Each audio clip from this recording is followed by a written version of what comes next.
नमस्कार, आप देख रहे हैं हम लोग और मैं हूं नगमा। हम लोग आज चर्चा करेंगे दलित राजनीति की, क्योंकि पिछले कुछ हफ्तों से लगातार इस पर चर्चा हो रही है और कहा जा रहा है कि शायद ये फिर से एक दलित अपराइजिंग है। दलित राइजिंग हैशटैग आपने भी देखा, सुना, पढ़ा होगा और इसकी शुरुआत इस बार जो हुई है वो 11 जुलाई से हुई, जब गुजरात के ऊना में करीब 7 लोगों की पिटाई की गई और ये गाय की खाल निकालने के मामले पर हुआ। उसके बाद हमने देखा कि इसके ऊपर पॉलिटिक्स शुरू हुई। राहुल गांधी वहां गए तो विपक्ष ने कहा कि ये पॉलिटिकल टूरिज्म है। उसके केजरीवाल गए तो ये इस तरह की घटनाएं शुरू हुई। लेकिन उसके बाद सोने पर सुहागा तब जब मायावती के खिलाफ बीजेपी के नेता दयाशंकर ने पार्लियामेंट में उल जलूल बयान दिए। उसके जवाब में बीएसपी के कार्यकर्ताओं ने भी कुछ कहा और ये जो अपशब्द थे वो इस तरह के थे कि इसको बार बार दोहराना ठीक नहीं है, लेकिन ये दोनों तरफ से हुआ। तो ये जो तमाम बातें हुई, उसके बाद ये भी खबर आई कि कई नौजवानों ने, दलित नौजवानों ने सुसाइड की कोशिश की, आत्महत्या की कोशिश की। एक मारा गया, 7 और लोगों ने कोशिश की थी आत्महत्या की। कल फिर खबर आई थी कि 3 और लड़कों ने आत्महत्या की कोशिश की और ये सिर्फ अपमान और ह्यूमिलिएशन में। इसके बावजूद दलित जो हैं, क्या अभी भी तमाम पॉलिटिकल पार्टीज के लिए सिर्फ एक वोट बैंक हैं? उनकी हालत में कितना सुधार हुआ है? उत्तर प्रदेश में चुनाव होने वाले हैं और अभी कुछ भी अगर यहाँ पर घटनाक्रम होता है देश में तो उसको सीधे यूपी चुनाव से जोड़कर देखा जाता है और इसको भी यूपी चुनाव से अलग नहीं किया जाता, क्योंकि बहुत सारे लोग ये कह रहे हैं कि बीजेपी को इसका नुकसान उठाना होगा।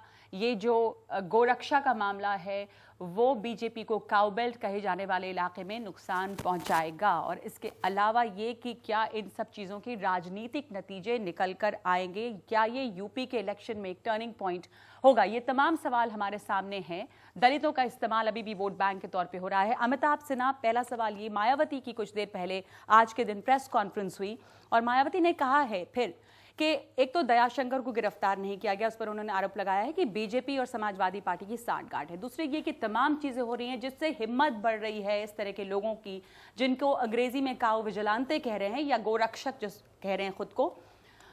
मोदी जी इसके बावजूद खामोश हैं और कुछ कह नहीं रहे हैं, इससे लोगों की हिम्मत बढ़ रही है। क्योंकि आपने इतनी अच्छी अच्छी बातें कह दी है, मेरे लिए बचा बहुत कम है वो कहने को। और जो मायावती जी कर रही हैं वो सिर्फ 20% जो वहाँ के दलित वोट हैं उनको सिर्फ ध्यान में रख के, और जो भी ऊना में घटनाएं हुई और जो भी बाकी हुई, इसको ध्यान में इसलिए रखना आवश्यक है कि उत्तर प्रदेश का चुनाव आज पूरे केंद्र बिंदु में है भारतीय राजनीति के, क्योंकि उत्तर प्रदेश देश की राजनीति की दिशा तय करता है। मैं ये भी आपको कहना चाहता हूँ कि जो आप इसमें नरेंद्र मोदी की खामोशी और उनके बयानों की अपेक्षा रख रही हैं, मुझे ऐसा लगता है कि आप सब लोग जब इतने जागरूक और बौद्धिक नागरिक देश में और मीडिया उपस्थित है तो प्रधानमंत्री को हर विषय पे बोलने की आवश्यकता नहीं लगती। अमिताभ सिन्हा, इतना जब हंगामा मचा हुआ है और इतनी एक तरह से इसको दलित राइजिंग कह रहे हैं या तमाम दलित एक तरह से इस पे एकजुट हैं, तो इस सिचुएशन में क्या प्रधानमंत्री को कुछ कहना नहीं चाहिए? क्योंकि कहना इसलिए क्योंकि वो जो लोग इससे ताकत ड्रॉ करते हैं और अपने आप को गोरक्षक कहकर दलितों को अगर मार पीट और हत्या कर रहे हो तो उनकी हिम्मत और बढ़ती है। तो ऐसे में क्या उनको रोकना जो है वो जरूरी नहीं है? मुझे ऐसा लगता है नगमा जी कि हम भारतीय प्रजातंत्र में जब ध्यान देते हैं तो यहाँ कलेक्टिव गवर्नेंस की बात होती है और सामूहिक जो नेतृत्व है केंद्रीय मंत्रिमंडल का, उसमें प्रधानमंत्री के अलावा भी बाकी लोगों की जिम्मेवारियां हैं जिनको आप जीरो नहीं मान सकती और नहीं मानना भी नहीं चाहिए।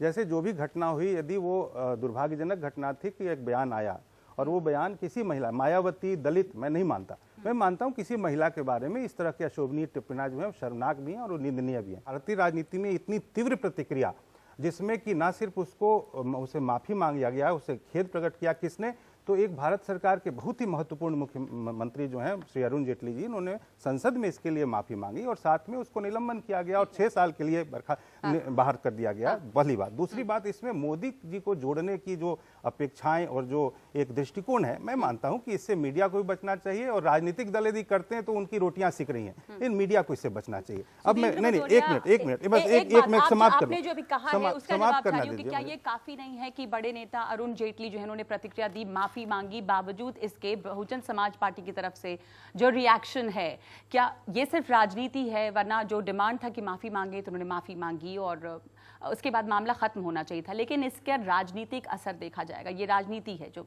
चल रही है अभी।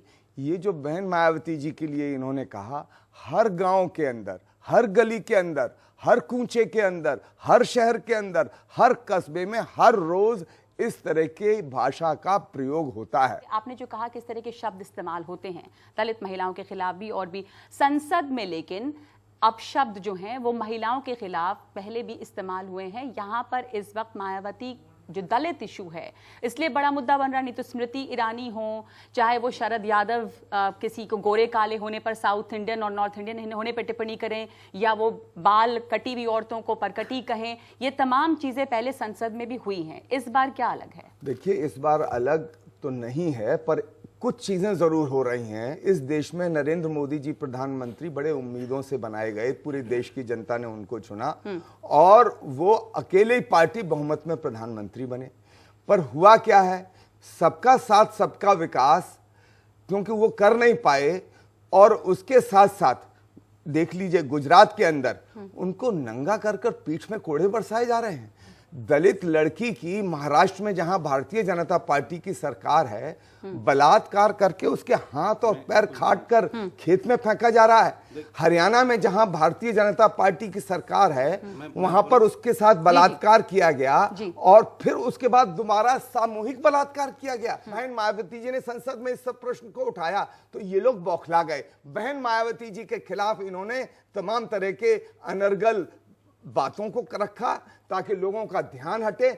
अपना ना तो ये बेरोजगारी को दे पाए, ना ये किसानों को लाभ पहुंचा पाए, ना काला धन ला पाए, पर अब ये चाहते हैं। और बहन मायावती जी ने जैसा आपने कहा आज प्रेस कॉन्फ्रेंस करके पूरे देश के सामने स्पष्ट कर दिया। जूही सिंह, अभी तक दया शंकर की गिरफ्तारी क्यों नहीं हुई है? मायावती ये सवाल उठा रही हैं, बीएसपी की तरफ से ये सवाल है और तमाम लोग ये जानना चाहेंगे कि आखिर क्या चीज है जो इस चीज को रोक रही है। जगह जगह दबिश डाली जा रही है, मुकदमा रजिस्टर हो गया है, मुकदमा दूसरी महिला की तरफ से भी रजिस्टर हुआ है। मायावती जी के खिलाफ जो कहा गया वो निश्चित निंदनीय था, लेकिन मुझे लगता है जो आपने कहा कि उत्तर प्रदेश के चुनाव आने वाले हैं और हर व्यक्ति कभी अपने सुविधा अनुसार महिला मुद्दा ले लेता है और कभी दलित का मुद्दा ले लेता है। अपशब्द वहां भी कहे गए, वो भी एक प्रदर्शन हुआ था, वहां भी मुकदमा लिखा गया। तो उत्तर प्रदेश सरकार इस पर प्रतिबद्ध है कि न्याय के दायरे में बीएसपी का कहना है कि समाजवादी पार्टी और बीजेपी की सांठगांठ है, इसलिए दयाशंकर अब तक गिरफ्तार नहीं हुए हैं। बीएसपी की सोच ये हो सकती है, ना तो बीजेपी को इसका कोई इलेक्टोरल फायदा हो रहा है, ना हमको कि दयाशंकर जी अरेस्ट न किए जाएं। वो बिल्कुल अरेस्ट होंगे, उनके खिलाफ मुकदमा लिख दिया गया है। भदौरिया ने बताया कि कितने सारे राज्य हैं जहां पर बीजेपी है और वहां पर कितने जुल्म और अपराध हो रहे हैं दलितों के खिलाफ, लेकिन उत्तर प्रदेश और मध्य प्रदेश दो ऐसी जगह हैं। उत्तर प्रदेश में आपसे इसलिए पूछ रही हूँ कि जहां दलित महिलाओं के खिलाफ सबसे ज्यादा अपराध हैं। उत्तर प्रदेश सरकार जरूर कानून व्यवस्था पे काम कर रही है और लगातार काम कर रही है और करती रहेगी। और दयाशंकर मैं जूही सिंह जी से ये पूछना चाहता हूँ कि इनको महिलाओं की चिंता है, जब बलात्कार होता है तो मुलायम सिंह जी जो उस प्रदेश के और उनके पार्टी के सबसे बड़े नेता हैं, वो कहते हैं बॉयज आर बॉयज, वो तो बलात्कार तो छोटी मोटी घटना है। अरे भाई, आपकी सरकार है उत्तर प्रदेश के अंदर, आपको तो तत्काल रूप से गिरफ्तार करना चाहिए था पहले दयाशंकर सिंह। आप दयाशंकर सिंह जी को गिरफ्तार नहीं कर रहे हैं, पर कह रहे हैं कि हम उनके एफआईआर पर मायावती जी को और सिद्दीकी साहब को, इन लोगों को जरूर गिरफ्तार करेंगे। आप इसका जवाब देना चाहेंगी? सुरेंद्र भदौरिया, एक मिनट जवाब देने दीजिए आप, अगर आपका सवाल है। देना चाहूंगी भदौरिया जी, मायावती जी की प्रेस कॉन्फ्रेंस हो गई है। जो लखनऊ के एडमिनिस्ट्रेशन ने, स्वाति जी का एफआईआर अलग है, उन्होंने अपना एक एफआईआर लिखाया है नाम लेकर नसीमुद्दीन सिद्दीकी जी और मायावती जी के ऊपर। एक और नाम उसमें एक है। जो जिला प्रशासन एफआईआर लिखा रहा है वो उन लोगों के ऊपर लिखा रहा है जो प्रदर्शन कर रहे थे। एक तीसरा भी मैटर जो बहुत से आयोग भी और अब माननीय राज्यपाल जी भी अपने संज्ञान में ले रहे हैं, वो ले रहे हैं कि वीडियोग्राफी जो है उसको मंगाकर देखें कि किसने अपशब्द कहे थे किसी की बच्ची या बेटी की। और जो समस्या भी है या जो हालात हैं उसके पीछे जड़ क्या है? ये राजनीति सिर्फ हो रही है जो कि अब तक होती आ रही है, और ये भी एक लोगों का कहना है और सब समझ रहे हैं अब कि ये पॉलिटिकल टोकनिज्म बहुत ज्यादा है। अभी तक दलितों को एक वोट बैंक की तरह इस्तेमाल करी हैं सभी पॉलिटिकल पार्टियां। अमिताभ सिन्हा, आपका सवाल फिर मैं संक्षिप्त प्रश्न पूछना चाहता हूं। देखिए नगमा जी, मैं यहाँ आया था कार्यक्रम में ये सोच के कि दलित समस्या पे एक बहुत ही सार्थक बहस होगी, लेकिन इन्होंने इसको बहुत ही एक सीमित दायरे में, संकीर्ण दायरे में रखा है और सिर्फ फिर वो भाजपा और बसपा में शामिल कर दिया। यदि अपने गिरेबान में झांकें तो जो मैं यही करना चाहता हूं कि किसी की बेटी और माँ वाइफ यानी कि बच्ची को कहते हैं कि भीड़ के सामने पेश किया जाए नसीमुद्दीन सिद्दीकी, और उसके बाद नहीं, अब क्या जवाब मैं देंगे? आगे दूसरे नहीं, पैनलिस्ट को भी और अभी उसके शामिल बारे करना में आप चाहूंगी। एक शब्द नहीं निकल रहे हैं। आप क्या उसके बारे में माफीनामा बोल रहे हैं? क्या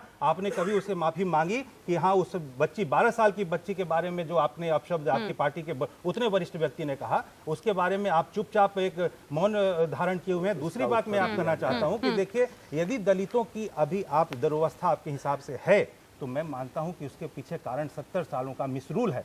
अशोक भारती, मैं आपसे ये जानना चाहती हूँ, जो अभी ये बात कर रहे हैं कि दलित आइकन जो हैं उनको बना दिया आपने मायावती को, लेकिन दलितों के हालात जो हैं वो दरअसल कितने सुधरे हैं, और मायावती के साथ जो होता है उसके लिए क्या आपको भी वाकई लगता है कि तमाम दलित एकजुट हैं? क्या दलित युवाओं को इससे फर्क पड़ता है या सिर्फ ये राजनीति है? ये जो राजनीति में जो उठापटक आपसी चलती रहती है, इसका दलितों से कुछ लेना देना नहीं है।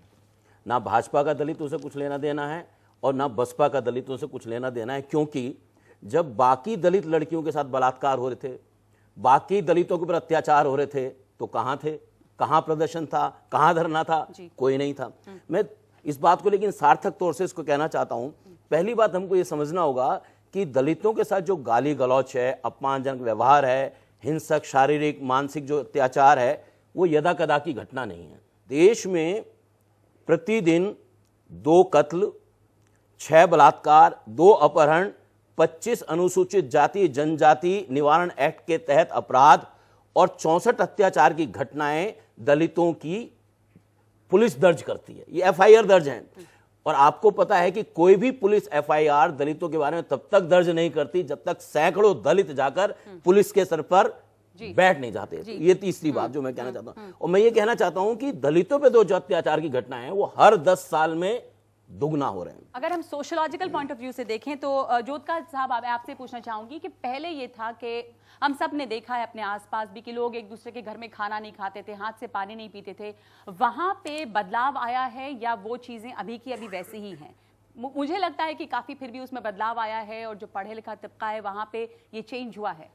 ये दोनों एक दूसरे से मिली जुली बातें हैं। क्योंकि बदलाव आया है इसलिए वायलेंस बढ़ रही है, और वायलेंस के भी अपने कई कई रूप होते हैं। जो पहले वायलेंस होती थी, जो गांव में वायलेंस होती थी, जब एक इंटीग्रेटेड सिस्टम था, वो वर्टिकल हायरार्कीज थी, जब लोग एक दूसरे के साथ मिलकर काम करते थे, वो भी एक वायलेंट सिस्टम था। लेकिन वो वायलेंस बड़े अलग किस्म की थी। लोग एक दूसरे पे इंडिपेंडेंट थे, भूखमरी थी, लेकिन आप गाली गलौच नहीं करोगे क्योंकि आपका पूरा सबमिशन था। एक जो गांव का समाज था वो एक मिला जुला था, लेकिन उसमें गैर बराबरी बहुत ज्यादा थी। जो दलित के कोई हक नहीं थे, क्योंकि हक थे ही नहीं, तो इसलिए हक मांगता भी कोई नहीं था। कोई हक मांगता नहीं था तो वायलेंस भी उस तरह की नहीं होती थी जिस तरह की अब होती है। ये गलत बात है कि पिछले 70 साल में कुछ नहीं बदला।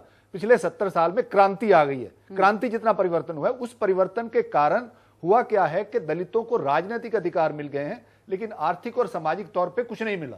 और आर्थिक तौर पे उनकी जो इनइक्वालिटी है मोरलेस वैसे ही, उनके पास ना तो जमीनें हैं ना उनके पास कुछ और रिसोर्सेज हैं, तो इसलिए उनको गुस्सा ज्यादा है। आपकी बात से मैं आपकी बात का जवाब आपसे चाहूंगी। राहुल सोनपिंपले, मेंबर है आप सेंट्रल कमेटी बिरसा अंबेडकर फूले स्टूडेंट एसोसिएशन के, जेएनयू, जो ये कह रहे हैं कि जोधका साहब की सामाजिक तौर पे और आर्थिक तौर पे बहुत कुछ नहीं बदला है, हालात बहुत नहीं बदले हैं, और दलित इसके खिलाफ खड़े हो रहे हैं, और चूंकि वो खड़े हो रहे हैं, नाइंसाफी बर्दाश्त नहीं करेंगे, इसलिए हिंसा बढ़ रही है। और ये जो करंट सिचुएशन है जहां मायावती का अपमान होता है तो तमाम दलित एकजुट होते हैं, वो आपको लगता है कि वो सिर्फ राजनीति है या वाकई उसे तमाम दलित जुड़ते हैं? उस अपमान को आप महसूस करते हैं कि आपका अपमान हो रहा है? क्या आप इसको एक दलित इशू के तौर पर देख रहे हैं या सियासी इशू है आपके लिए? जैसे सर ने भी कहा कि चेंज हुआ है, और चेंज होने का मतलब है कि एक स्पेस दलितों को कई हद तक एक स्पेस मिला हुआ है, जो पहले कई हद तक वो स्पेस नहीं था। अगर आप एक पूरा इतिहास देखते हैं, दलित बहुजन हिस्ट्री का एक पूरा इतिहास देखते हैं, तो संत रविदास से लेके आप कांशीराम जी तक एक पूरा इतिहास देखते, तो ये इतिहास एक तरह का ऐसा इतिहास है जिसको बाबा साहब कहते हैं कि कास्ट सोसाइटी में there is no civic sense. Caste है आपका सिविक सेंस खत्म कर देता है, और दलित इतिहास से लेकर अभी तक एक सिविक सेंस सभी के लिए क्रिएट कर रहे हैं। मुझे आज वो वाक्य याद है कि मायावती को टीवी पर बहुत रेयरली कभी देखा करते थे लोग, और हमारे आसपास के घर में एक ही घर में टीवी थी, लेकिन एक बार जब मायावती टीवी पर कभी आ जाती थी तो सारी औरतें अपना काम छोड़ के मायावती को देखने आती थी। यानी कि वो जो कह रही है कि मैं देवी की तरह लोग मुझे मानते हैं, देवी सच्चाई आप है। नहीं, आप यही कि जैसे इंदिरा गांधी को दुर्गा का रूप कहा जाता है, लेकिन मायावती के साथ वो जुड़ा नहीं है। मायावती के साथ एक एगोनी जुड़ी है, इसीलिए मायावती के ऊपर टिप्पणी करना, ये केवल मायावती पर टिप्पणी करना नहीं है, लेकिन एक दलित औरत पर टिप्पणी करना है जो हजारों सालों से उस संघर्ष से आती हुई उस संघर्ष को रिप्रेजेंट कर रही है। एक बात मैं तो एक बात मैं कहूंगा, जो सर ने कही कि केवल महिलाओं के बारे में ये बात है, क्योंकि मैं भी एक समाज शास्त्र का स्टूडेंट हूँ, मैं ये जानता हूँ कि जाति के हिसाब से भी गाली होती है। जाति में दलित महिलाओं के लिए जो स्पेसिफिक गालियाँ है वो आप अभी भी गांव में जाती तो आपको दिखने की मिलती है।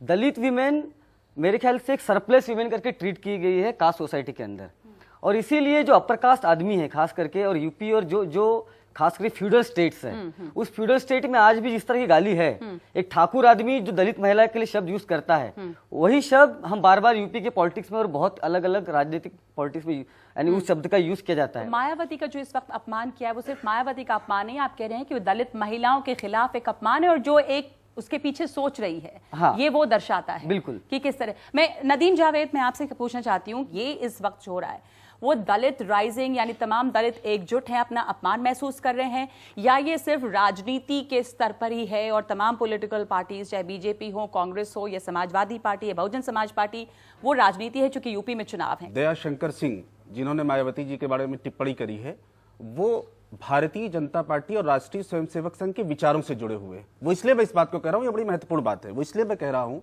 कि वो अखिल भारतीय विद्यार्थी परिषद के वो पदाधिकारी रहे, उसके बाद वो युवा मोर्चा, भारतीय युवा मोर्चा के वो प्रदेश के अध्यक्ष रहे, और अभी वो प्रदेश के उपाध्यक्ष है। तो वो एक खास तरह की जो विचार है, उस विचार को उन्होंने अपनी भाषा में प्रदर्शित किया है। मायावती जी पे जो टिप्पणी हुई या मायावती पे जो उन्होंने अपशब्दों का प्रयोग किया, कांग्रेस समेत दूसरे तमाम सियासी दलों के लोगों ने उसकी भर्त्सना भी की, लेकिन उसमें एक महत्वपूर्ण बात यह है कि जो बीएसपी की तरफ से जो रिएक्शन हुआ और जो उन्होंने आंदोलन, तथाकथित आंदोलन लखनऊ शहर में चलाया और दूसरे शहरों में भी चलाया, उसमें भी अपशब्दों का प्रयोग हुआ। सच्ची बात यह है कि जो गांधी का या नेहरू का या अंबेडकर का या काशीराम जी का जो मूवमेंट था जी, उस मूवमेंट को बीएसपी ने उसकी शक्ल बदल दी है और उसकी हालत दूसरी तरह की हो गई है, कॉमर्शियलाइज हो गया है। एक मिनट, मैं आपसे ही सवाल पूछना चाह रही थी। मैं पूछना चाह रही थी कि अभी जब इन्होंने बात कही ये कि चूंकि ये मायावती के साथ हुआ है तो ये तमाम लोग जो हैं वो एकजुट हो रहे हैं, और एक दलित राइजिंग की जो है वो हमें बात दिख रही है और लग रहा है कि तमाम दलित इकट्ठा हैं, लेकिन किसी आम दलित औरत के साथ या लड़की के साथ जब कुछ होता है तो ये चीज हम नहीं देखते हैं। तो ये यहाँ पर सिर्फ पॉलिटिक्स है, चूंकि यह मायावती है, क्योंकि आपको एक एडवांटेज अपना हासिल करना है कांग्रेस या बीजेपी के ऊपर, दूसरे जब दलितों के साथ होता है तब ये कहां दिखाई नहीं देता। देखिए, इसके पीछे दो सामाजिक और राजनीतिक पृष्ठभूमि है। राजनीतिक पृष्ठभूमि ये है कि अखलाक जो है उसकी जब वहां पर हत्या कर दी गई, और हत्या करने के बाद उसके बावजूद उसी के परिवार के खिलाफ एफआईआर भी हो रही है। मायावती जी का अपमान हुआ, और हमें हर चीज में राजनीति मत लगाइए। मैंने कहा इसका एक पृष्ठभूमि है। आप कहिए ना, आराम से आप इनका जवाब, आपने जो कहा इसका जवाब देने दीजिए। गुजरात में जो मारा गया वो किसके लिए हुआ? जवाब दे रहा हूँ, जवाब देने दीजिए, ठीक है। सबसे पहली चीज मैं अपने मित्र नदीम जी के बात का जवाब दूं। इन्होंने संघ और भाजपा के उनके बैकग्राउंड को यदि करके और कहा है कि इसका मतलब जो हिडन इनका जो मैसेज था, इसका मतलब है कि वो दोनों संगठनों के लोग भी इनके हिसाब से मायावती चूंकि सिर्फ दलित की नेता है और दलित के नाते उनके बारे में ये धारणा रखते हैं। तो मैं याद दिलाऊं कि इनके एक संगठन के यूथ कांग्रेस के बहुत बड़े नेता थे सुशील शर्मा, जिन्होंने अपनी पत्नी के टुकड़े करके और तंदूर में जलाया। इसका मतलब क्या है कि कांग्रेस पार्टी का हर नेता महिलाओं को जलाने की तंदूर में मानसिकता रखता है। देखिए, कोई एक छिछली राजनीति मत करिए। संघ हो डायरेक्टली इन्वॉल्व नहीं, पर जो लोग उनसे कुछ जुड़े हुए हैं उनकी हिम्मत बहुत बड़ी है, क्योंकि उनको कंट्रोल नहीं किया जा रहा है। ये आपका निराधार आरोप है, क्योंकि संघ ने सेवा भारती में जितना दलितों और आदिवासियों के लिए काम किया है वो किसी राजनीतिक दल ने नहीं किया। मैं आपसे पूछ रही हूँ कि ये जो हम कनेक्शन कर रहे हैं बीफ पॉलिटिक्स और दलित पॉलिटिक्स, आपको लगता है ये निराधार है, जुड़ना नहीं चाहिए? नहीं, देखिए ये बिल्कुल निराधार नहीं है, क्योंकि अभी हासन में चिकमंगलूर के पास 10 तारीख को कुछ लोगों ने अपने घर में बीफ खाया, क्योंकि वहां खाना है, क्योंकि दलितों का स्टेपल फूड है बीफ बहुत सारी जगह पर। ये कोई ऐसा नहीं कि उसको नहीं खा सकते हैं। वहां बाकायदा बजरंग दल के लोग गए, उन्होंने 7 लोगों को मारा। आज के हिंदू पेपर में बड़ी 5 कॉलम की न्यूज है। इनको लगता है कि नहीं जुड़ता है, हो सकता है कुछ लोग। आपको क्या लगता है कि ये बातें आपस में कहीं जुड़ती हैं क्या? कनेक्ट करना जरूरी है? आपको क्या लगता है कि काऊ विजिलेंटेस जिनको अंग्रेजी में कह रहे हैं या गोरक्षक जो हैं, उनको उनकी क्या हिम्मत बहुत बढ़ गई है जो इस तरह की, वो जैसे पहले मुसलमानों को शायद टारगेट किया गया था, अब दलितों को टारगेट किया जा रहा है, इसमें कोई सच्चाई है? ये मैं नहीं कह रही हूं, मैं पूछ रही हूं कि सच्चाई है क्या? ये काऊ का इशू दलित के साथ भी जुड़ा है और काऊ का इशू मुसलमान के साथ भी जुड़ा हुआ है, क्योंकि वो बीफ ईटिंग की बात जो वो कर रहे हैं, और वो जो हमारे कल्चर की, हमारी सोसाइटी की जो डाइवर्सिटीज और कॉम्प्लेक्सिटीज हैं, उसको किसी न किसी तरीके हमारी पॉलिटिकल क्लास समझ नहीं पा रही। फिर मायावती का अपमान किस चीज से भी जुड़ा? मायावती का अपमान उससे नहीं जुड़ा, उनसे जुड़ मायावती रहा का है। वो एक अलग कॉन्टेक्स्ट है, अलग वो एक context, दो वो अलग अलग राजनीति कॉन्टेक्स्ट है। है। गुजरात और वो- यूपी 2 अलग कहानियां हैं, वो दो एक अलग कहानी नहीं कहानियां है। यूपी में किसी चुनाव न होने किसी वाला तौर है पे अभी। इकट्ठी आती हैं, लेकिन वो अलग कहानियां हैं दोनों। ठीक है, एक छोटे से ब्रेक के बाद वापस आते हैं हम लोग पे।